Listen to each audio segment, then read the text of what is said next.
must constantly look at things in a different way.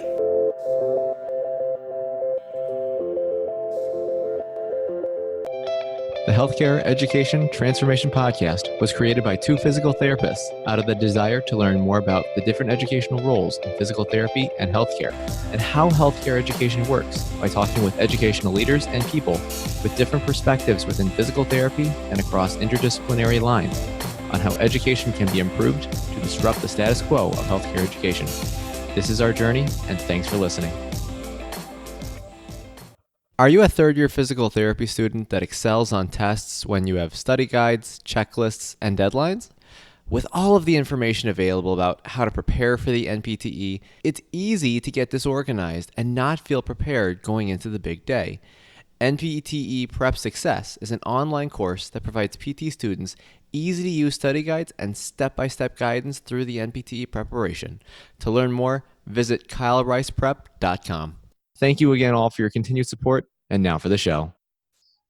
All right. Hello, everybody. Welcome to another episode of the Healthcare Education Transformation Podcast. I am, of course, one of your hosts, Brandon Powen, and I'm thankfully joined by the entire HET host team, so consisting, of course, with Dr. Stephanie Wyrock and Dr. F. Scott Fio. And today we're actually having a repeat guest on that was actually one of our very earlier guests, and actually, truthfully, one of the guys that was very helpful in us getting our podcast off the ground, because when we first started off, we had no idea what the heck we were doing. So I am very grateful to this guest and, of course, his partner in crime, Dave Kittle.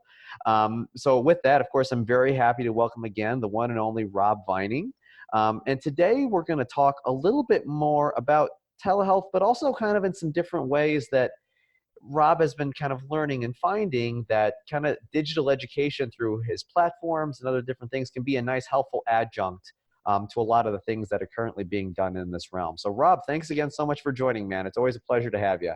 Yeah, thank you for having me back. You guys have just blown up tremendously. So it's always great to see, you add another co-host, you grow like a weed. I see these numbers saying, here's how many downloads, here's how many downloads. I'm like, yeah, there it is. That's the winning combination right there. So it's always fun to see that happening. Well, and we're so appreciative again. And of course, Rob, I know, we've had you on, and I know a lot of people are familiar with you, but I recognize there are some that probably don't. So would you kind of mind just giving a brief overview of who you are, and even a little bit more so into how you got pushed more into telehealth and how it's kind of progressed? Because you've grown in telehealth quite a ways since our first episode together. Yeah, definitely. So let's see, 2-minute summary. So graduated back in end of 2004, started using telehealth at the beginning of 2005 through a platform, directpt.com. Started seeing patients that were in Texas, but also a lot of them that were on boats and yachts offshore. So they were just stumbling on to DirectPT, where I had typed in the title bar, online physical therapy. And Google picked that up and threw it into the search results. And people were searching for online physical therapy. And, within a couple of months, I was on the first page within like first to third result. And I was getting patients that way that would see me via MSN Messenger, which was a horrible platform with really choppy video quality. And they'd pay me through PayPal, and we would go through that. I'd see patients, 2 or 3 times, and they'd be done. So it was really nice to see from that perspective that it was really a thing. I got a lot of kickback from the profession early on saying, no, you're going to ruin the profession, right? Because, nobody had really thought that this was even an option. So that was fun. Let's fast forward 2.5, 3 years later. Google changed their algorithm, and my first page result became page 12 overnight. And so from that point, I had to really dive back into the clinic. I'm trained in the McKinsey method, so that kind of made sense. Even through my early clinical days, I was using the McKinsey method, which is a lot of hands off until you absolutely need to touch the patient. So that's kind of what sparked my interest to start back in the mid 2000s. And then going forward, I'd say 2013, 2014, 2015, got back into it and started making software that was more or less kind of jumping the shark and going the realm of, I know it's going to be a thing in a few years from now. What is that entry point going to look like? And so my wife and I and our group of developers, we created PTLive.me, which is a text telehealth and scheduling platform which kind of helps people get in the door and kind of is that initial touch point that leads to either a telehealth or an in-clinic visit. And that's kind of where we are today. Started the Telehealth 20 podcast, started telehealthpt.com, which is a massive educational space. I give away probably everything I can possibly make. Hundreds of hours of videos that are on telehealthpt.com. And then our Telehealth PT Providers Facebook group now is, I think it's over 4,400 PTs, a handful of PTAs, and that's been growing like a hockey stick. It almost 3x'd last year alone. So we're looking forward to the growth of 2020 and beyond. So that's where we're at now.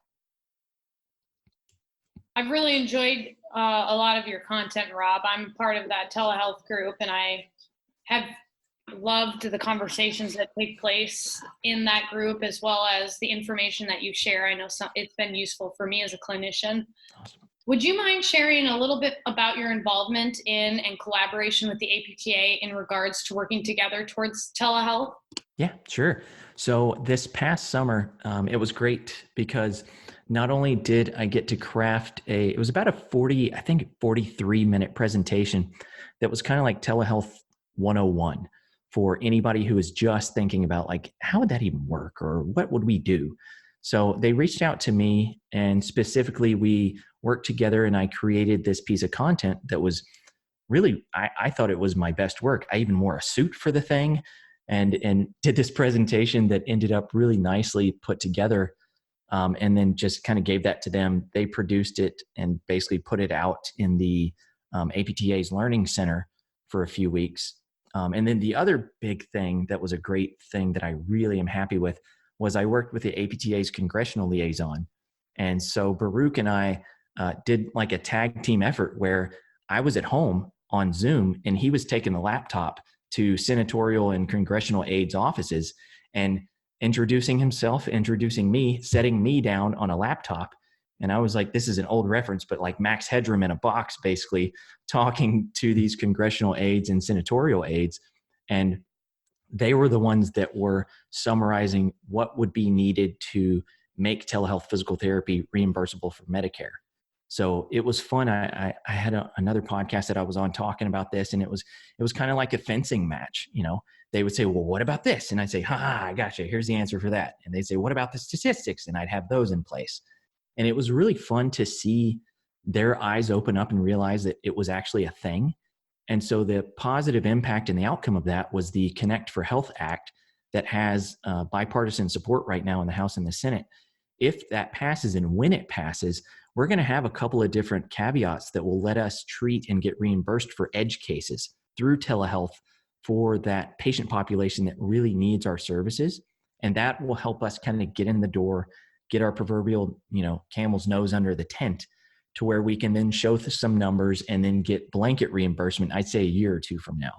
So I'm pretty pumped about that. And that was just Baruch and myself just doing some really good work. And I was happy with that. How appropriate too, that you're lobbying a bill on telehealth and he brings you in on a computer. Yep. So that you can explain all this stuff. I mean, yeah. I feel like that's the perfect way to do it. Yeah, it was super meta. And the funny thing was, they asked after the first round, they said, well, can you provide some examples with, the Medicare age population? So I put out a call and we had a video in place. And it was funny because they just wanted that to be presentable, but they didn't want to see it. They're like, okay, yeah, you can do it. Okay, we're just making sure that you weren't, full of crap and coming in here and just blowing smoke. Now we can ask you all the difficult, non-technical questions about this. And they really wanted to know how it was that we weren't going to milk Medicare for extra visits and dollars. And I just laid it out bluntly. And I was like, look, you've got clinics right now in hospital outpatient places that are seeing 3 to 4 patients an hour with one clinician. In telehealth, I can't do that. I'm one-on-one. And I can't even put a person on a machine and a timer and hit 10 minutes on a timer and walk away. I can't even do that. I need to be face-to-face with this person, teaching them, educating them, and getting them better as fast as possible. And that's where we're at right now. So it was like those lots of confused puppy dog moments where they're like, okay, and they tilt their head sideways and kind of think for a minute. But you could see the wheels turning. And I think that really helped get the ball rolling to get us that reimbursement that we're really looking forward to getting in the future. Yeah, Rob, you bring up some good points, right? And I personally have always thought that physical therapists in general are pretty good problem solvers, right? I mean, we do adaptive equipment, we do adaptive exercises, we do, we're all about adapting and rolling with the punches. So I feel like, instead of trying to beat this thing down and keep it down, why not say right off the bat, yeah, it is a thing. Now, how can we adapt to it and make it work for benefit of everybody, right? Yeah. And I think, over the last even 2 years, there's been a ton of changes. So if you wouldn't mind, tell our audience a little bit about some of the biggest changes that have taken place when it comes to telehealth recently. I would say probably the number one thing is just the acceptance that it's going to be a thing. Like I just found the other day that there was a podcast that I had made commentary on about a year and a half ago, where Jeff Moore, John Childs, and Heidi Janinga was talking about, where's telehealth in the future? And they were making predictions. And I think John Childs said like 5 to 10 years. And Jeff Moore was pretty upfront and was like, I think it's going to be a lot sooner than that. And Heidi was like, I think, 2021, 2023, somewhere in there. And she had just released an updated, I think like top 5 things of 2020. And her number one thing was telehealth. So I think that's the writing on the wall when the biggest EMR provider looks at this and says, this is, it's coming down faster than even I thought. I think that's the number one thing, is that people are seeing the writing on the wall right in the front of their face. It's no longer, I always say this, it's no longer a question of if, but when. And when I'm talking about the if or when, it's more or less, when is your competitor going to be using this before you do? Right. And not even competitor, but let's look at the VA, right? Mm-hmm. The VA is always kind of a good litmus test for what might be coming down the pipeline. They kind of have a little more leeway to try things out and experiment. There's been a lot of telehealth in the VA already. Yep, definitely. They had, I think last year, I think there was a study that came out that said that they did easily over 1 million video visits, and they did it again in 2019 as well. So it's one of those things where it's going to hockey stick. It's going to keep increasing. These things, these cell phones, they're not going away. We're not all going to just change overnight and go, cell phones or technology, we throw it away. It's not happening. So we need to adapt on that and kind of grow with it. And I think it's just one of those things where patients are looking forward to this. Patients are start asking about this more and more.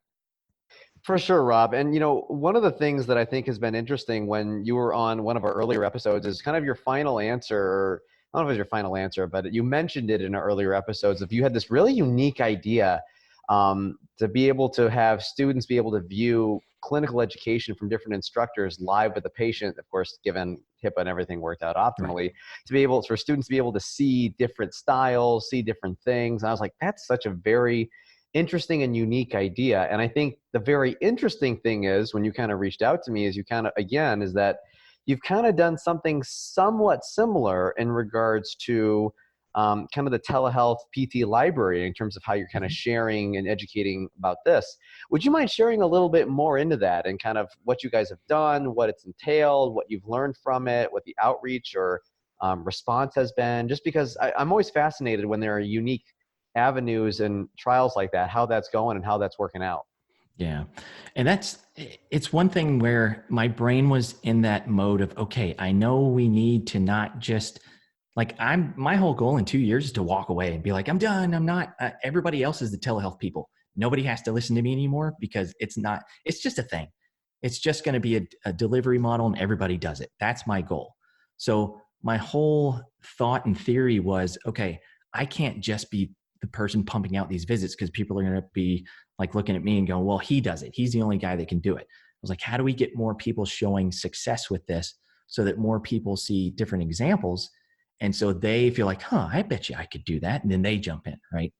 So the whole goal was to create a huge library of examples with, stroke, pediatric, wound care, anything that you can think of. People need to see examples if they actually want to take in mind some sort of concept of, I can do it. You really need to see examples, kind of like clinical education. You need to see those examples first before you have the confidence to do it yourself, right? So in that case, we were kind of looking at different ways and avenues we could do it. And so we thought, all right, we'll do a contest. And through this contest, we were like, all right, we'll put a big old bag of money out in front of everybody and say, all right, here's the thing. You got to treat patients for free. They got to be over 30 minutes, so it's at least quality. And by making it public, and the professionals knew that they were going to have these visits publicly available, then they were going to do the best job possible, right? Because that was the whole goal, is to have a good quality library. So we kind of put this competition in place, and it just ended December 1st. And we ended up with over 300 videos in that telehealth PT library. And it's like well over 160, 170 hours worth of content that now physical therapists, and it's always going to be for free. That's the other thing. Because I want that to be a resource for people so that we can grow this thing and really get the ball rolling. Well, and it is a library, right? So yes, in keeping true with the library. You keep it open 24 hours a day. It's digital too. So, 24 hours a day. And I encourage people, go download as many as you want. Keep on an external hard drive and look for the great ones, right? We haven't got to a point where it's streamable yet, or, organized and people can rate it and review it. We're just keeping it very simple. The files are there, the diagnosis is there, and you can search for it and download the ones you want to see. So it's been a great starting point, because now as we're going on this second round, and the more that I'm pushing out telehealth PT, people will ask the question that they used to ask 6 months ago. Well, what does that even look like? And now I can go look at the library, pick something that matches what you would want to see and the niche area that you treat, and then you watch that, and then you'll see. And it's not even going to be me. It's going to be somebody else treating this person. So it's had a huge impact. And I think that's part of the reason why this growth is just continuing to be more and more exponential. Yeah, and Rob, of course, on our show, we always have to play devil's advocate at times, because I'm sure when you've kind of initially formed this and as it's gotten out the ground, I can only imagine there's been some constructive critiques about this and probably some issues brought up. Would you mind kind of sharing kind of what you've heard in terms of challenges to this kind of method of delivery, just because I always want to play that devil's advocate part? Yeah, I would say that the number one thing that still continues even a decade and a half ago up to today is, how can I do this without my hands? Like literally, what do I do seeing a patient without my hands? And the big thing I'll always come back with is, look, if you have to use your hands for every bit of your treatment and you're not using this thing between your ears, that's your assessment skills. That's your bread and butter. That gets you to the point of figuring out what to do with your hands. So if you're just going gung-ho and you're doing an assessment and you don't really care about what the patient's telling you, that's not going to be beneficial. Telehealth actually makes you use your ears, your eyes, and your brain to formulate that opinion of what's really going on with this patient. Because like we've seen, I mean, you can have a patient that has, that needs pain science versus something that looks exactly like a lumbar radiculopathy, but it could just be stress induced, right? How do you differentiate that? Do you have to use your hands? Sometimes you don't. And so between the constant fallback of saying, hey, worst case scenario, you triage them to somebody that they need to see. Okay, great, do that. But a lot of people just think that, physical therapy has to be hands-on. And an example I just brought up on a presentation I did yesterday was teledentistry is becoming a major player. And if you want to talk about a profession that really needs to, have their tools in place and have everything hands-on and have the client and patient present, dentistry is a thing that I would say even surpasses physical therapy, but they've jumped into it with both feet. So we need to kind of grab our seat at the table and make sure that we're not left behind, and utilize technology in a way that's going to let us have our appropriate and our correct place at the table in that hierarchy of triaging patients, musculoskeletal care across that whole spectrum of everything we treat as therapists. What about the library, Rob? Any kickback or negative feedback on the library? I would say that the only negative parts are people that don't understand that the patients have totally understood. This is not a like, shocked you, gotcha, and we take their video and we give it away. This is something where the patients have a full explanation given to them. They can disagree and say, no, I don't want to take part of this. And then the physical therapist can just treat them and not record it. And it's not a part of the library. So it's no big deal. Patients that read this and they look at that and they understand that this is not only going to be free for them, but beneficial for the therapist and other patients. And they're like, oh yeah, I'll buy in. This is totally fine. And then if anything comes up during the presentation or during the evaluation that seems a little awkward, then they can easily ask the patient or the provider to stop the recording and to not submit it. So we had a few of those, and that's not a big deal. So mainly it's just a consent. Yeah, you get consent, and educational video release. And say, no, I don't want that recorded. Absolutely. Absolutely. Gotcha. Yeah. Tell us a little bit about the Telehealth 10K challenge. I know that that's something that you've been pushing and have been very passionate about. So give us a lowdown on that so that we can promote that. Yeah. So that is the whole challenge that creates the library. So that's kind of the end result is the library. And the Telehealth 10K challenge is pretty much what we do is we give away every bit of content that's on telehealthpt.com. So it shows you how to create the tech that you need, how to set up a site, how to set up billing, payment, scheduling, marketing components. There's 22 hours of treatment where I go through the whole process of how I treat a patient and the ortho angle, back, neck, knee, shoulder, all that stuff.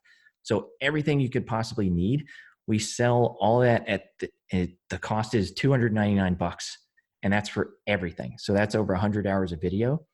We had software sponsors jump in this round, which gave all our competitors 4 free months of BlueJ, PhysiTrack, Virtual Physical Therapist, Doxy, all these software products, because they also know that they're trying to get into the space and they need users to get good feedback to create a better product. So they're in it as well. There's been people like Dave Kittle and Ron Miller, Aaron LeBauer. There's a whole, I think there's, my brain's going to blank here, but we have people that are doing research that have also donated their services for about a 4-month period to really let people have it as easy as possible to create a telehealth digital practice and to see how it is to treat patients and to see patients that way. And then our whole competition, the first person that gets 100 qualified patient visits wins $10,000. So we just finished that up December 1st last year.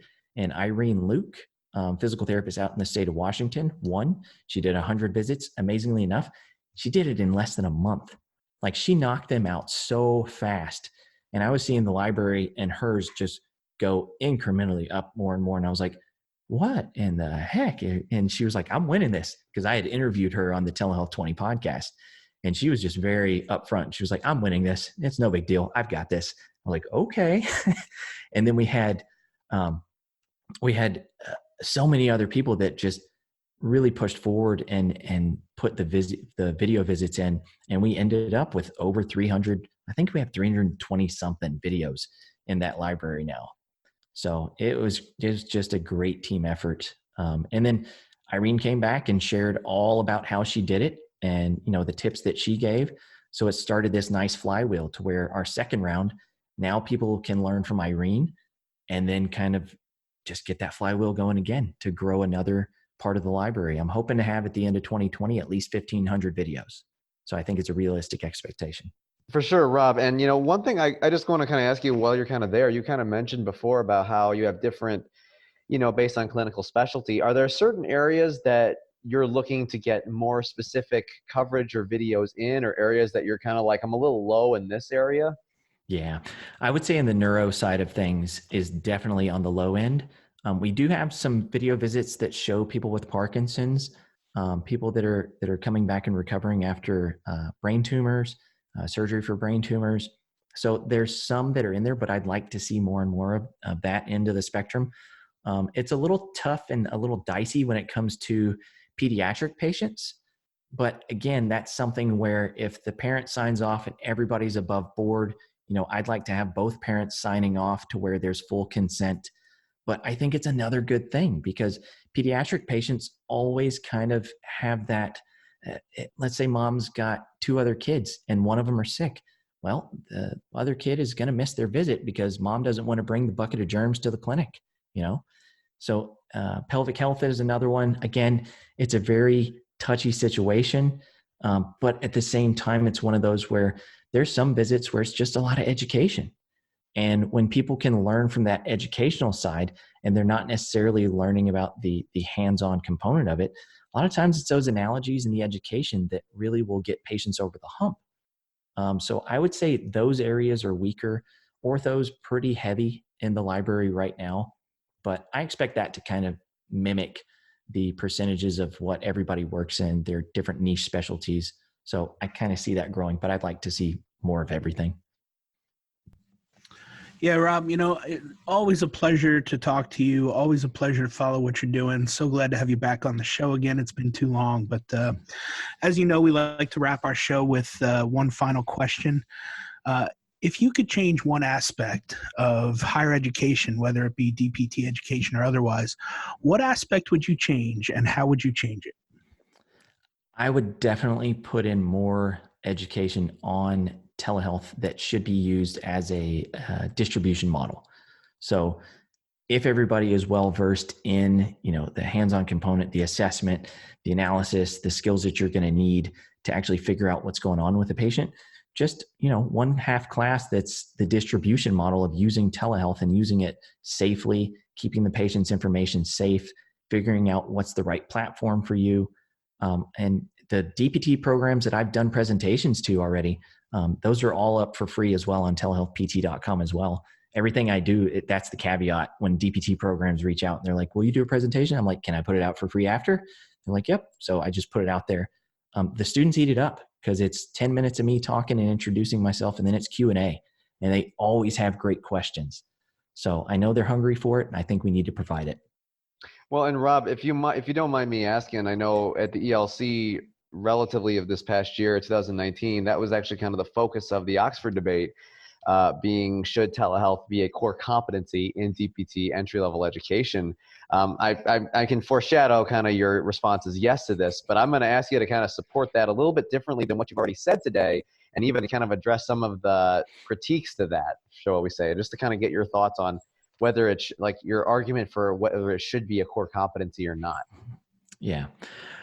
I think that it should be a core competency, but at the same time, we also need to learn those other soft skills and kind of incorporate the knowing how to actually pull out answers from patients, and not to be, because on telehealth, you can't be quote unquote doctory, if that makes sense. You can't have the white coat on and the stethoscope and just, you tell me these answers. You can't do that at all. Patients will not open up to you. You have to be friendly. You have to have those soft skills in place. And I think that would blend nicely, having a class that's soft skills and at the same time, presenting models of seeing patients digitally. So I think those two things together would blend nicely. And I just look forward to seeing that in the future. I just think that it's great that you offer all this free content for everybody, Rob. I know that you've probably helped a lot of people start their telehealth services in their clinics. So, not only do we thank you for coming on the show today, but also I'd like to thank you just on behalf of the profession for doing what you're doing and putting out the content that you're doing. And because of that, I'm sure a lot of people want to contact you about any questions that they may have. So if anybody wants to reach out to you online or anything like that, do you have an email address or a social media site that they can reach out to if they do have questions?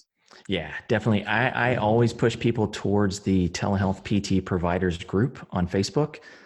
That way, whenever I answer one question in the group, it helps so many other people that are kind of quiet in the group. We have more and more people that are starting to come out of the woodwork and go, I've been kind of lurking here for a year, because they need that one or two specific questions answered before they feel comfortable jumping in.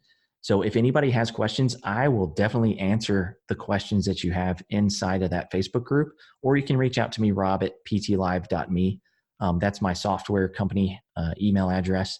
But on the Facebook group, it's such a supportive group. I would really love it to see more and more people in that group. Well, again, Rob, we appreciate all that you've done again for HET, but also for the profession. And of course, like everyone had kind of said, it's been great having you on again, and wish you continued success and, with everything that you're doing, because it's astonishing how much you've done. And when I'm excited to even see what you're going to continue to do. So Rob, keep up the good work. Thanks so much. I really appreciate being on the show. Access to healthcare is one of the largest issues facing both providers and patients, as millions of people worldwide lack timely and affordable access to healthcare. Anywhere Healthcare, a telehealth platform, is a simple, low-cost option for providers and patients that eliminates the barriers to access to all kinds of healthcare. To find out more, check out anywhere.healthcare, which is available on our show notes. And if you use the code HET in all caps when you email to sign up, you'll save 25% off the total cost.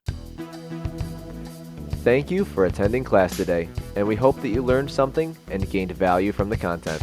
If you'd like to schedule office hours with us, feel free to add us on Twitter at HET Podcast, on Instagram, HET Podcast, on Facebook, the Healthcare Education Transformation Podcast, and the homepage, healthcareeducationtransformationpodcast.com. And for those of you following along in the syllabus, extra credit can be obtained by liking us, sharing us, and leaving a review. Let's continue our journey up Mount Educational Success as lifelong learners.